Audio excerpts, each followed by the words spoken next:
Mesdames et messieurs, bonsoir. Audience à la primature. Le Premier ministre, chef du gouvernement, a échangé avec la ministre indienne des Affaires étrangères. Les discussions ont porté sur le renforcement de la coopération entre les deux pays. La foire agro-pastorale de Sigiri attire du monde. Des produits artisanaux ont été exposés, prestations des artistes et surtout la course des pirogues.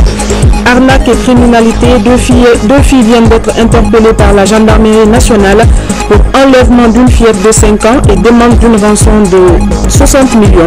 Les précisions, c'est dans ce journal.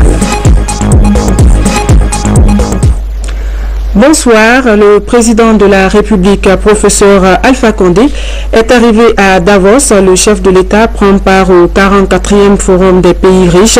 Les travaux de cette rencontre internationale sont consacrés cette année sur l'inégalité entre les États du monde. Demain, vous suivrez plus en détail l'ouverture de ces assises à Davos avec notre envoyé spécial, Sanassi Keita. La ministre des Affaires étrangères indienne poursuit son séjour de travail dans notre pays. Elle a été reçue en audience par le Premier ministre, chef du gouvernement. Les entretiens ont porté sur la promotion des échanges commerciaux et la garantie réciproque des investissements entre l'Inde et la Guinée. Compte rendu à Adi Camara. L'Inde et la Guinée sont déterminés à renforcer leur coopération pour le bonheur des populations des deux pays. Pour matérialiser donc cette volonté, le ministre indien des Affaires étrangères, arrivé hier à Conakry, a rencontré ce matin le Premier ministre chef du gouvernement. Les discussions portaient essentiellement sur tous les sujets concernant la promotion des secteurs de l'énergie, de l'agriculture, de l'environnement, du commerce, de la formation des cadres, des infrastructures, bref, le développement social et économique des deux pays. Je suis très heureuse d'être en visite en République de Guinée. C'est une première visite depuis 25 ans d'un ministre des Affaires étrangères de la République d'Inde en Guinée. Nous sommes venus pour réitérer au gouvernement de la République de Guinée nos engagements de renforcer les relations de coopération bilatérale entre les deux pays. J'étais très heureuse de rencontrer son Excellence le professeur Alpha Condé, président de la République de Guinée, à l'aéroport international de Conakry juste avant son départ pour Danfoss. Nous avons discuté avec son Excellence, Monsieur le Président de la République, des questions d'intérêt commun pour les deux pays, les discussions qui ont été renforcées lors de cette audience que vient m'accorder son Excellence, Monsieur le Premier ministre de la République de Guinée. Je pense que nous allons vous livrer le contenu de toute cette coopération après que nous ayons signé 2 accords sur la protection réciproque des investissements et sur la consultation entre les 2 ministres des Affaires étrangères. En réponse, le Premier ministre a mis l'accent sur la création de la grande commission mixte entre l'Inde et la Guinée. Pour lui, ce qui va du coup permettre de mettre en place des structures dynamiques susceptibles de garantir et développer le régime des échanges commerciaux entre nos deux pays. Ahmed Seydou Fofana a aussi évoqué la promotion du partenariat public-privé afin de faciliter le transfert de technologies et assurer la garantie réciproque des investissements. Au cours de cette audience, l'annonce a été faite par la ministre des Affaires étrangères pour l'octroi de 35 bourses et 175 ordinateurs destinés à la Guinée en vue de consolider davantage les liens de coopération et d'amitié entre nos deux pays. La nouvelle équipe gouvernementale est connue. À présent, place au portrait des nouveaux ministres de la République. Notre reporter Marie-Angélique Bangoura revient sur le parcours des nouveaux ministres de la Jeunesse, des Sports et de l'Élevage. En août 2006, Moustapha Naïté est désigné porte-parole du groupe de jeunes entrepreneurs africains lors du 2e festival de la jeunesse Chine-Afrique. Il avait seulement 29 ans. Mais aux âmes bien nées, la valeur n'attend point le nombre des années. Peu avant cette rencontre, il lançait à Conakry le Forum des jeunes de Guinée, une structure destinée à l'émancipation des jeunes guinéens à travers l'accès à l'emploi, à la formation ou la promotion de l'entrepreneuriat. C'est donc un jeune comprenant et parlant le langage des jeunes qui devient ainsi le locataire de ce département, le ministère de la Jeunesse et de l'Emploi jeune. Marié et père de 4 enfants, le ministre Naïté est désigné en 2007 vice-président de la Commission nationale d'organisation du cinquantenaire. Son rôle est de concevoir, de planifier et de superviser les différents projets. Un an plus tôt, il inaugurait un nouveau siège de sa structure Mouna Group Technologies, lancée dans les années 2000, une contribution personnelle à l'effort national de création d'emplois. Aujourd'hui, le ministre Naïté a un défi à relever, aider les jeunes de Guinée, toutes catégories socio-professionnelles confondues, à lutter contre le chômage. Le ministère de la Jeunesse est souvent associé au sport. Cet autre département sera désormais occupé par Domani Doré, la Benjamine du nouveau gouvernement. Âgée de 30 ans, elle est titulaire d'un diplôme de maîtrise en philosophie à l'Université Générale Lansana Conté. Mariée et mère de 2 enfants, la ministre Domani était depuis 2012 la coordinatrice administrative et conseillère en charge de l'événementiel au cabinet de la première dame de la République. Et les 4 précédentes années, elle a donné des cours de philosophie, de français et d'instruction civique à l'établissement EMAC de Tombolia à Conakry, puis secrétaire particulière du président directeur général de la société Batax Buna International Mining Corporation. De 2003 à 2009, elle participe à plusieurs formations nationales et internationales, parmi lesquelles la formation sur les questions de jeunesse, de femmes et celles politiques. À seulement 29 ans, elle bénéficie du prix Meilleur Espoir Féminin 2012 lors de la 9e nuit de l'excellence de la femme guinéenne. Comme projet de recherche, Domani Doré s'intéresse au rôle de la jeunesse dans le processus démocratique enclenché en Guinée. Avec son jeune âge, Domani Doré compte donner un souffle d'espoir à la jeunesse guinéenne. Au ministère de l'élevage, c'est Eladj Cherno Ousmane Diallo qui est le nouveau promu. Il est produit de la faculté de chimie de l'Institut Polytechnique de Conakry, IPEGAN, et de la faculté de la technologie de conservation des fruits et légumes, de la viande, du poisson et des produits laitiers de l'Institut alimentaire d'Adessa en Ukraine. Marié à une femme et père de 7 enfants, Eladj Cherno Ousmane Diallo a suivi plusieurs stages de formation. Il a été directeur de la production à l'usine de fruits de Cancan. Bref, il a assumé plusieurs fonctions administratives. Membre du Conseil national de l'UNR, Cherno Ousmane Diallo a été député à l'Assemblée nationale et membre du bureau exécutif de l'UPR. Il a été jusqu'au 20 janvier dernier gouverneur de la région administrative de Farana. Cherno Ousmane Diallo entre dans le gouvernement de Mohamed Saïd Fofana avec pour ambition d'assurer pleinement le rôle dévolu au secteur de l'élevage. Dans la nouvelle équipe, 2 femmes ont également été promues. Nous vous proposons les portraits des ministres de l'Industrie et des PME, de l'Action sociale et de la promotion féminine. Hadja Fatmata Binta Diallo est la nouvelle ministre de l'Industrie, des PME et de la promotion du secteur privé. Sobre, on dit d'elle très travailleuse, aimant le challenge. Âgée de 60 ans, la nouvelle ministre a un goût très poussé pour la nature et les belles choses. Jusqu'à lundi 20 janvier dernier, elle était conseillère au cabinet du Premier ministre. Hadja Fatmata Binta Diallo a eu une longue carrière au sein du groupe de la Banque d'investissement et de développement de la CEDEAO, la BIDC, produit de l'université guinéenne. Elle a bénéficié de nombreux stages à l'extérieur, notamment en France, dans le domaine de la gestion financière. Entre autres défis, elle devra œuvrer pour la relance des dizaines d'unités industrielles arrêtées depuis plusieurs décennies, soutenir et promouvoir les initiatives privées et les acteurs eux-mêmes pour la création de l'emploi. Hadja Fatmata Binta Diallo est mariée et mère de 2 enfants, parle le français et l'anglais. Madame Kamara Sanaba Kaba est la nouvelle ministre en charge d'action sociale, de la promotion féminine et de l'enfance. À la démarche fière, Sanaba Kaba est âgée de 41 ans. On dit d'elle femme de caractère. Membre du RPG, elle est une militante de première heure de la mouvance présidentielle.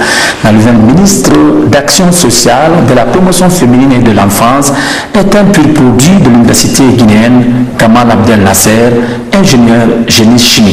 Elle a une riche expérience de la microfinance pour avoir longtemps servi à Palais de Finances et était membre du conseil d'administration de l'Agence nationale de la microfinance. Jusque-là, Sanaba Kaba occupait la fonction de conseillère du président de la République. Entre autres défis, elle devra promouvoir le droit des femmes et des enfants, étant donné que la Guinée a ratifié toutes les conventions liées à ces questions, mais aussi débarrasser les rues de Conakry des colonies de mendiants qui harcèlent dans toute la capitale. Madame Kamara Sanaba Kaba est mariée, mère de 3 enfants. Elle parle français et anglais. Économie, la Direction générale des douanes tient en ce moment la réunion annuelle des douanes guinéennes, une occasion pour les soldats de l'économie de faire le bilan de l'exercice 2013 afin de pouvoir examiner le plan d'action de cette nouvelle année.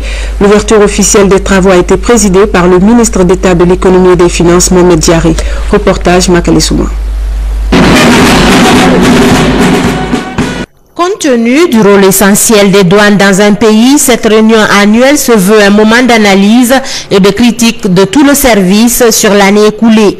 L'exercice 2013 a été fructueux avec 3 996,764 milliards de francs guinéens contre une prévision de 3 983,962 milliards de francs guinéens, soit un taux de mobilisation des recettes de plus de 100,32%.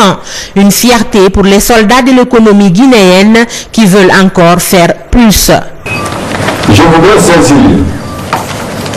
l'occasion qui est ainsi offerte ce matin pour réaffirmer la disponibilité totale et l'engagement effectif de tous les douaniers à réaliser les importantes tâches qui leur sont dévolues, notamment les prévisions de recettes budgétaires de 5 040 milliards cette année contre 3 983 milliards l'an dernier, soit une augmentation de 20,9%. Le succès obtenu au cours de 2013 est parti de la sollicitude et des appuis constants à l'endroit des douanes. En tout cas, du côté des forces de défense et de sécurité, les réformes engagées ont permis de parfaire les relations déjà existantes. Nous sommes des soldats, nous avons l'obligation de travailler ensemble parce que nous avons la même mission.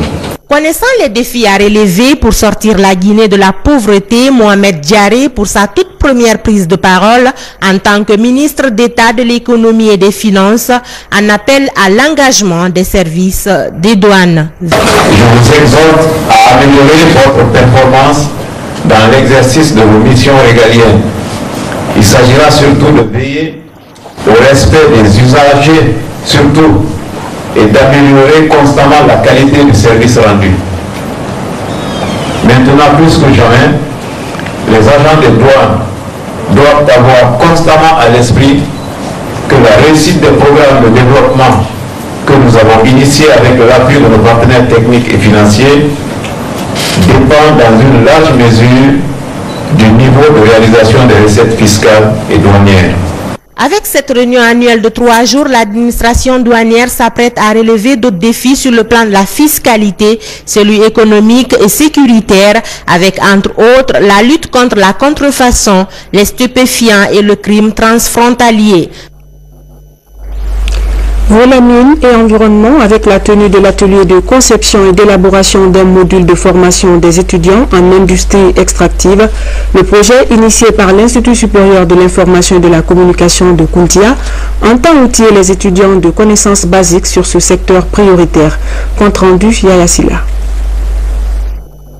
En organisant cet atelier, l'ISIC veut outiller les journalistes de toutes les connaissances de base afin de mieux couvrir le secteur de l'industrie extractive en Guinée. Le secteur minier n'est pas très bien couvert par les médias. Si il est couvert, c'est soit à l'occasion de la visite des ministres, soit parce qu'il y a un conflit qui se pose entre la population locale, les secteurs d'exploitation et les sociétés minières. Alors qu'il y a beaucoup de problèmes qui sont dans ces secteurs. Il y a beaucoup d'aspects. Il y a l'aspect environnemental, il y a ce qu'on appelle les droits de communauté, il y a l'aspect économique qui ne sont pas perçus par les journalistes. Donc nous pensons qu'avec ces experts que nous avons réunis, avec eux nous pouvons vraiment identifier des spécificités qui pourront aider les journalistes à mieux cerner la singularité du secteur donné et par conséquent à le couvrir de façon plus efficace. 25 cadres supérieurs et experts en industrie extractive et journalistes spécialistes en la matière se retrouvent pour réunir tous les éléments d'information qui vont servir des modules de formation. Les travaux sont appuyés par Osiwa Guinée. Les médias sont devenus de plus en plus des acteurs clés dans la promotion de la bonne gouvernance dans le secteur minier, en facilitant l'accès aux citoyens à l'information sur des questions majeures telles que les conventions minières, les droits des communautés, l'impact environnemental, etc. Ceci contribue au renforcement des contrôles citoyens pour une plus grande transparence dans les industries extractives.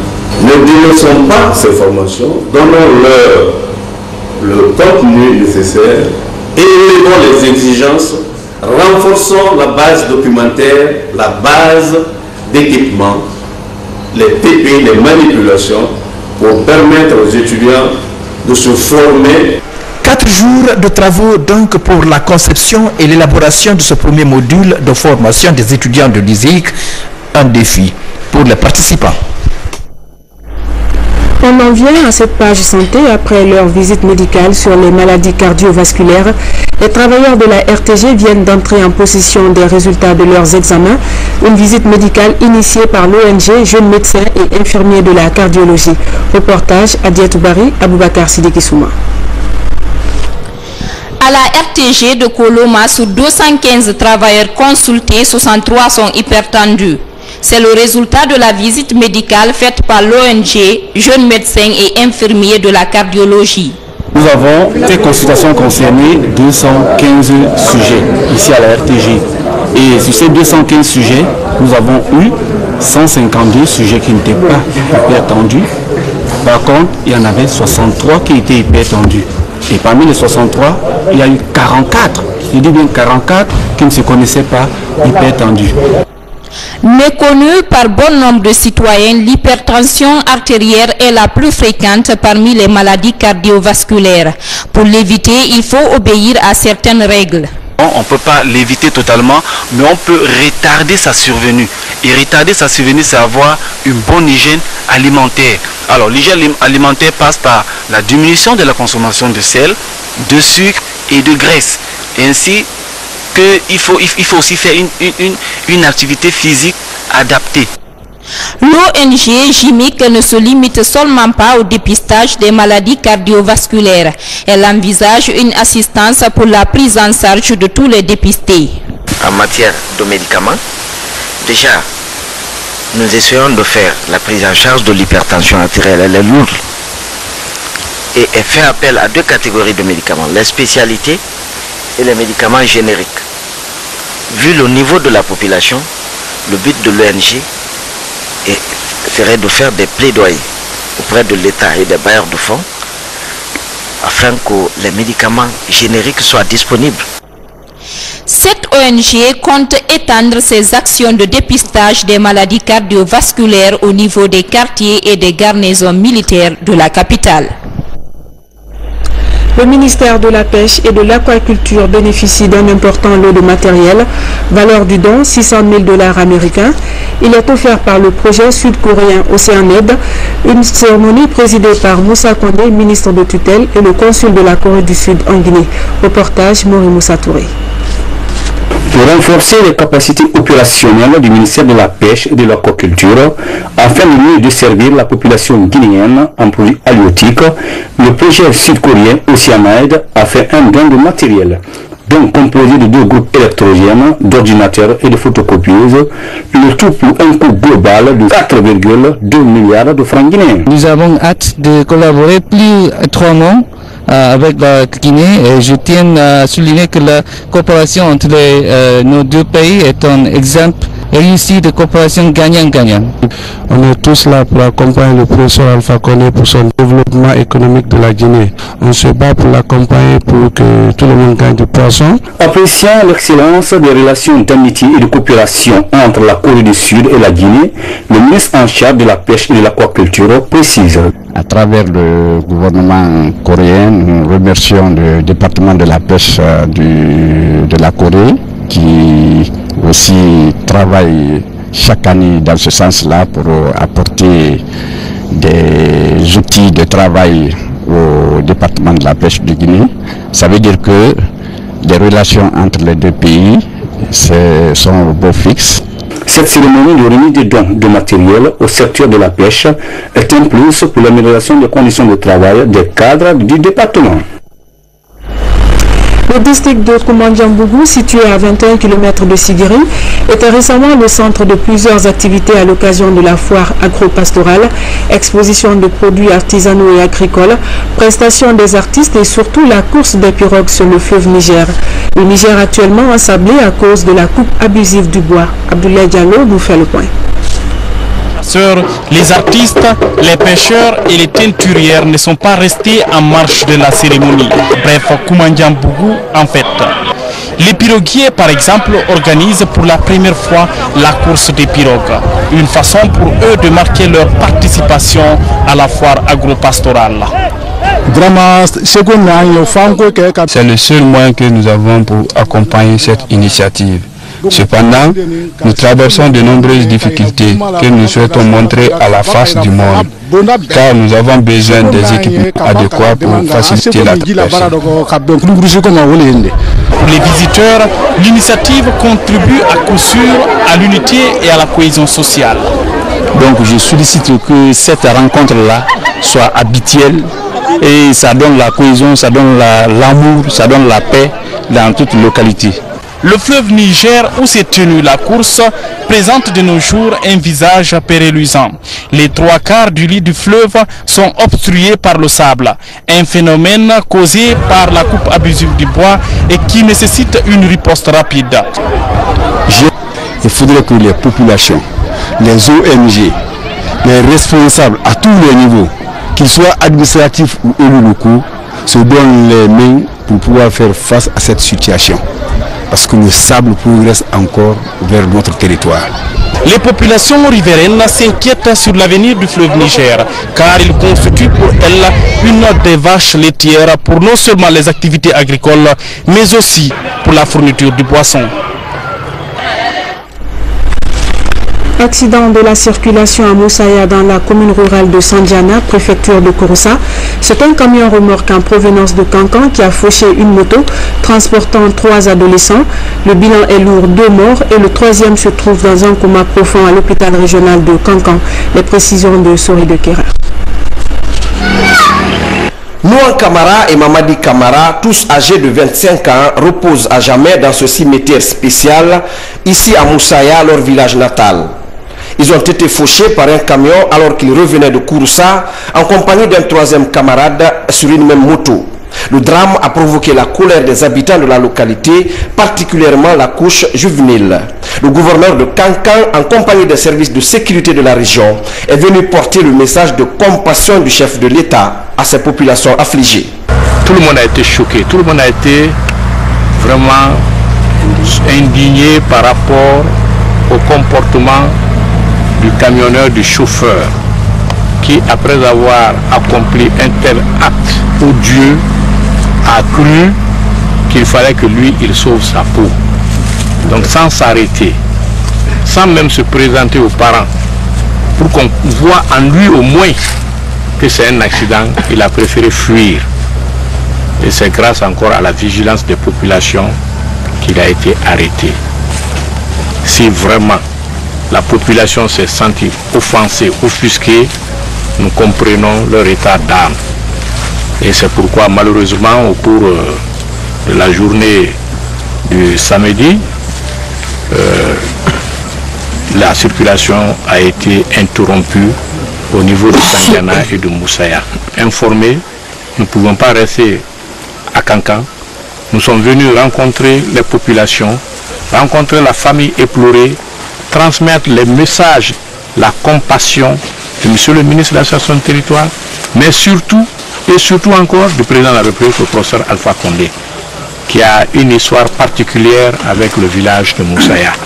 Touchés par cette marque d'attention, les sages et autorités locales promettent de sensibiliser les populations à tous les niveaux. La population m'invite humblement de vous remercier. Que vous êtes un bon père de famille, c'est la preuve que vous venez de faire. Et au nom des hommes, des femmes, des enfants, des jeunes du village, du fond de notre cœur, comme du fond de notre gobelet, nous vous remercions très sincèrement. Le chauffeur du camion qui avait refusé de s'arrêter après le drame est actuellement en détention et attend d'être jugé, tandis que la troisième victime serait dans un coma profond à l'hôpital régional de Kankan. Arnaque et criminalité. 2 filles viennent d'être interpellées par la gendarmerie nationale pour enlèvement d'une fillette de 5 ans et demande d'une rançon de 60 millions de francs guinéens. Par ailleurs, une autre saisie de chanvre indien dans un minibus en provenance de Forêt-Caria est opérée par l'escadron mobile numéro 3 de Matam. Sergent Alassane Diaby pour plus de précisions. Asma Ouba est une fillette de 5 ans. Elle a été enlevée par Fatima Touba en complicité avec Rougiatou Diallo, toute étudiante dans l'intention d'obtenir une rançon de 60 millions de francs guinéens. La scène s'est déroulée à Wanindara dans la commune de Ratoma. L'action est finalement déjouée par la gendarmerie nationale. C'est Fatima Touba qui parle.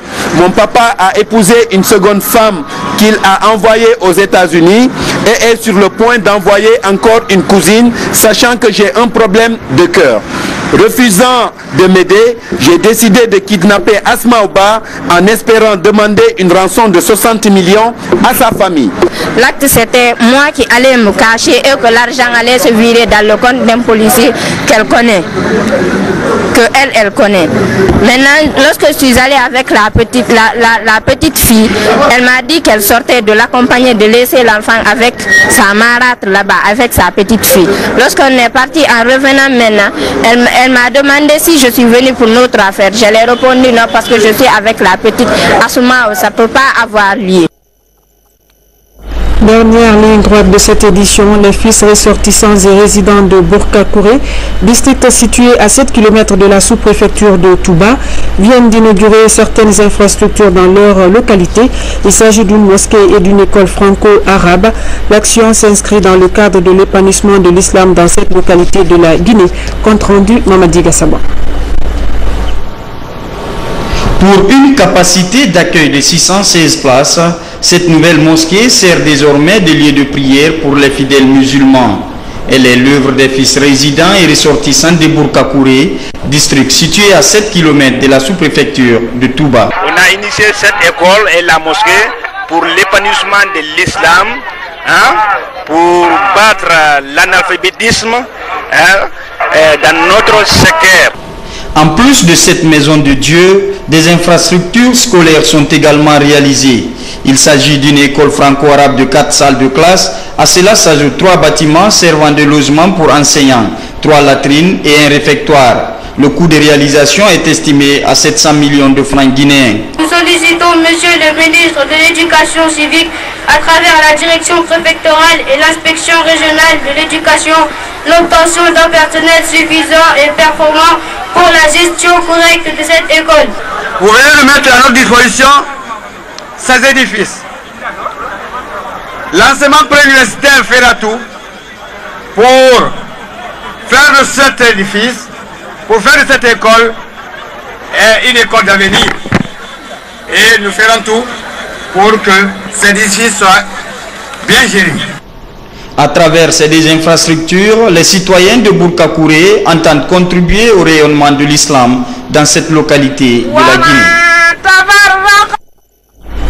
Voilà, mesdames et messieurs, c'est la fin de ce journal à tous. Merci de l'avoir suivi. Bonne soirée chez vous. À demain.